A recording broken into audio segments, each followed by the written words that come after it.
Hey chaps, bug me, sideways with a teabag, we are back. Welcome to the first Stellaris Lore video of 2018. With the release of 2.0 just around the corner, I decided it would be a good time to revisit some lore that will help new people coming into the game asking basic lore related questions. For today's video we will be tackling the fallen empires that can scatter your universe. In the base game there are of course 4 different types of fallen empires, however now there is a 5th. Now, I'm afraid at the moment I have a bit of a cold going on, so I'm not going to sound the best, but you know, it's fine. I'm sure you can all deal with it. Now, okay, the 4 fallen empires as well as the 5th one are the Xenophiles. So this is a Xenophile fallen empire. They basically love everyone and want a bit of peace. There are the Xenophobes, they hate everyone, the Materialists, who are basically just super space America, and finally the Spiritualists, who are just kind of a bit crazy really. However, with the release of the Synthetic Dawn DLC, we now also have a 5th fallen empire, the Machine Fallen Empire. These fallen empires for the player might seem really strong, however the stories behind the fallen empires actually show them off to be rather weak. Fallen empires are effectively the empires that failed to achieve their end goal. They missed their chance to ascend and so remain stagnant or even have regressed to their previous selves.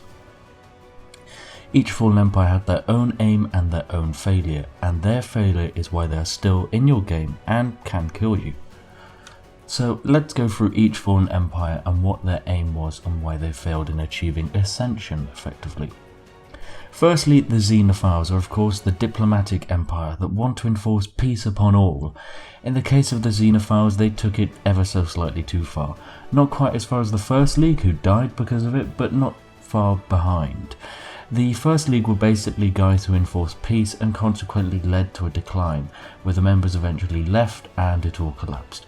In the case of the Xenophiles, they failed to progress because they refused to expand or change, in fear of upsetting the existing peace that existed. Oh god, I just used existed twice, just cut that out. They won't research any more technologies because it might be a threat to the existing status quo, so their empire is doomed to remain until another threat arrives that upsets the peace. Like for example, I don't know, an endgame crisis, because these guys have the highest chance of waking up to deal with it.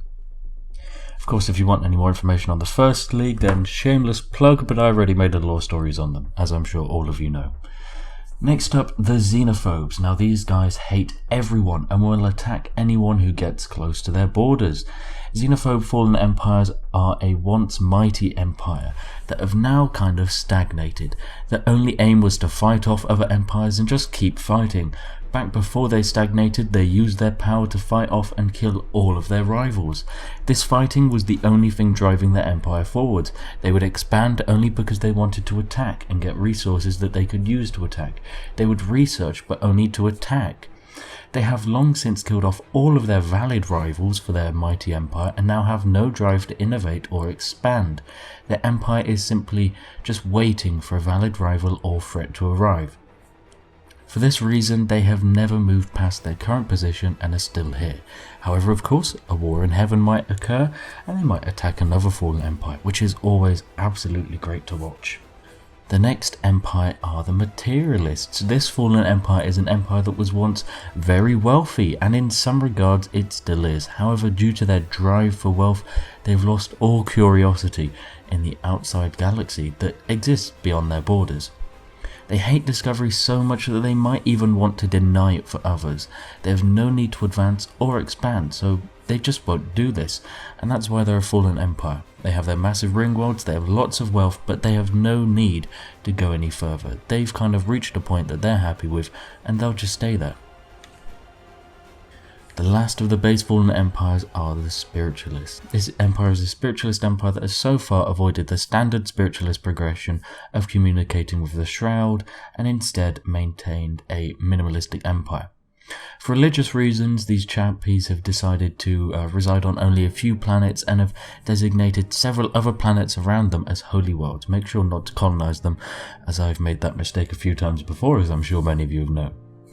These holy worlds are natural formed utopias that are pilgrimage sites for this religious empire, and so to colonize there would be kind of a bit of an insult towards them.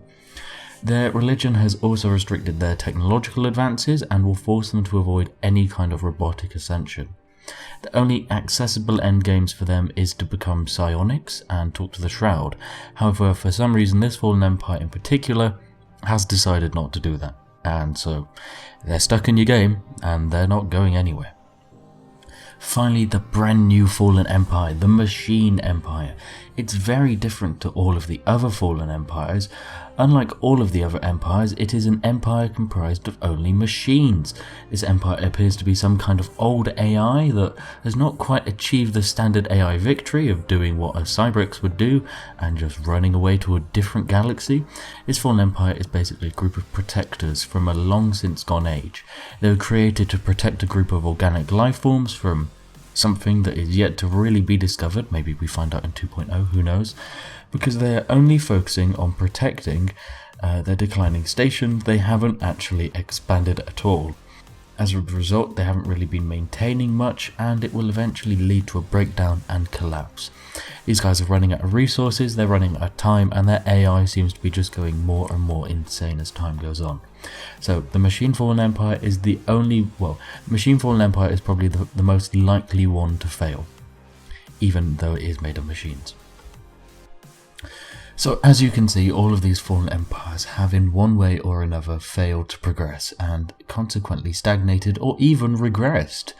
They're still a threat to you, of course, and so you do want to watch out for them, unless of course you are prepared, in which case go for it before they start a war in heaven and wake up. Now, I have not had all the interactions possible with a Fallen Empire, so feel free to tell me about some of your fun Fallen Empire encounters you've had. I have had members of my empire stolen by Fallen Empires, and I have been given a few ships, but that's about as exciting as it gets. Also, now is probably an appropriate time to talk about Stellaris 2.0. It's gonna be crazy. It's a huge thing for Paradox to make, and if you don't know what it is, you've probably been living under a rock for a while. I'm pretty sure it's going to lead to a huge amount of new players and of course new strategies to be had. Of course there'll be a few hundred exploits for A-Spec to find, or maybe even long game short. They're absolutely brilliant people, make sure to look at their channels. So yeah, it's a very exciting time for us indeed. I was thinking of creating a few tutorial videos or just rough guides to the game, because I've seen many people online asking for good tutorials, and there just really seems to be a load of let's plays but not too many tutorials. So I want to make a series of short guides for people that are new to the game or just need a bit of extra help on some of the more advanced things. It could even be something that you might send to a friend to finally convince them to get into Stellaris, because I know all Paradox games are really daunting at first. I want to get a few friends of mine into Stellaris as well, but it's a little bit difficult with the way the UI looks. So I guess it's a call to the community and you guys in particular to see what guides you want, or what guides you think a new player needs. They don't necessarily have to be serious, they could always be guides on how to befriend the universe as the Blorg in just 10 easy steps.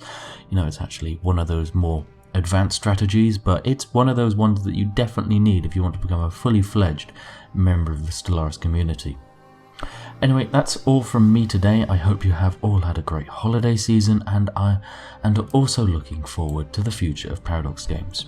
Leave a like if you enjoyed the video, leave a dislike if you didn't, that's fine. Make sure to tell me why in the comments, and you know, I'm always improving. I know almost every single Stellaris Lore video I get, I know almost every single Stellaris Lore video I make, I get about 20 comments saying music was too loud or too quiet, and my voice was too loud or too quiet, so it's just always about finding the correct balance.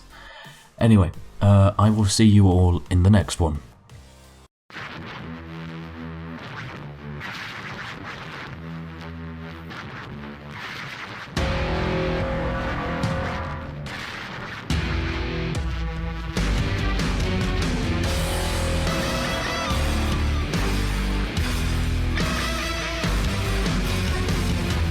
Brothers in arms, are you ready for the stand? Blood on the ground and mud on your hands. Take another breath and make another try. You think you're gonna break and you think you're gonna die.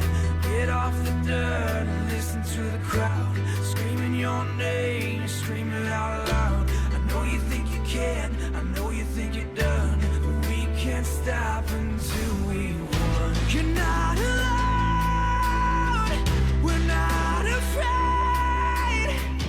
This is our moment, it won't come again. So lean on me.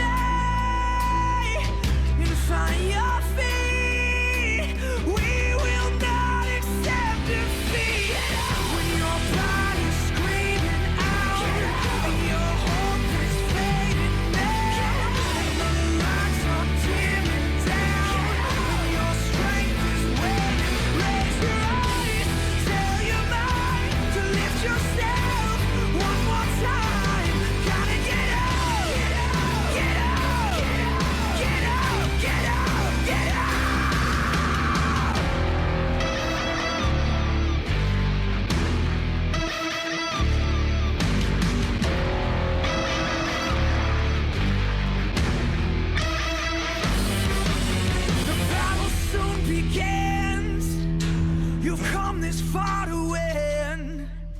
Source the power within. Unleash it all again. Returning to the fight. Victory inside. The crowd will soon ignite. So light up the night. Get up.